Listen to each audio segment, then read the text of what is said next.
தந்தை, மகன், தூய ஆவியாரின் பெயராலே ஆமென்.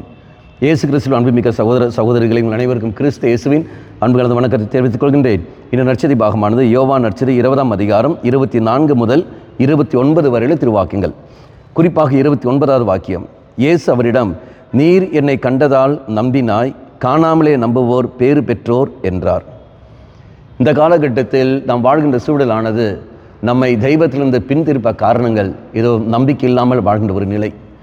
பல குடும்பத்தில் அல்லது தனிப்பட்ட வாழ்க்கையில் பல பிரச்சனைகள் கடந்து வருகின்ற பொழுது தெய்வத்திடம் போ என்று சொல்லும்போது அவர் சொல்கிற வார்த்தைகள், கடவுள் முதலில் இது எனக்கு செய்யட்டும், அதன் பிறகு நான் நம்புகின்றேன் என்று சொல்வார்கள். என் கடன் தொல்லையை கடவுள் தீர்க்கட்டும், அதன் பிறகு நான் கடவுளை நம்புகின்றேன்.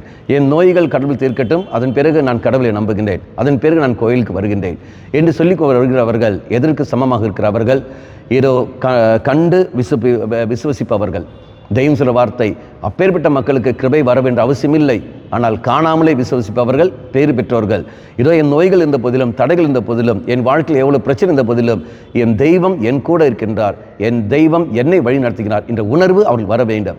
அந்த உணர்வு உள்ள ஒரு மகன், ஒரு மகள், அவர்களுக்கு தெய்வ கிருபை அங்கு நிச்சயமாக அங்கு உண்டு. ஆனால் மற்றவர்களுக்கு வர வேண்டும் என்று அவசியமில்லை.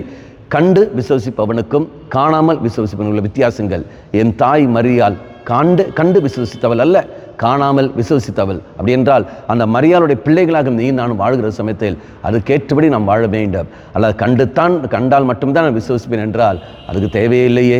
ஆக இறைசனில் மன்றாடுவோம். தெய்வமே, அன்னை மரியாளை போலவே நானும் காணாமலே விசுவசிக்க என் கிருபை எனக்கு தந்துள்ள தோமையார் சொன்னது போலவே என் ஆண்டவரே கர்த்தாவே நான் சொல்லக்கூடிய வரத்தை என் தாரும் என்று சொல்லிக்கொண்டு இறைசனில் மன்றாடுவோம்.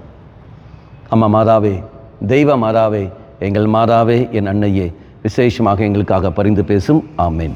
தந்தை, மகன், தூய ஆவியாரின் பெயராலே ஆமேன்.